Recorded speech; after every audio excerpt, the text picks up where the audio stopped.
ভাবি কি করেন? কিছু না ভাবি, এমনি বসে আছি আর কি। কিছু না বললে হইল, মুখে কি লাগাইতেছেন? কিছু না, এমনিতেই আর কি। এটা মুখে দিলে কি হয় ভাবি? এমন কিছুই না ভাবি। বলবেন না তাই না?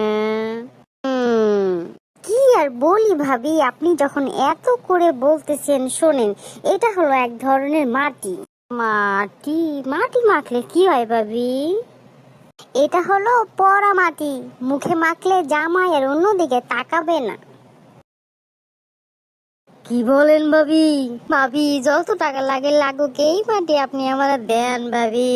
প্লিজ ভাবি, আপনার দুটো পায়ে ধরি ভাবি, আপনি আমার এই মাটি আইনা দেন ভাবি প্লিজ। আরে ভাবি কি করে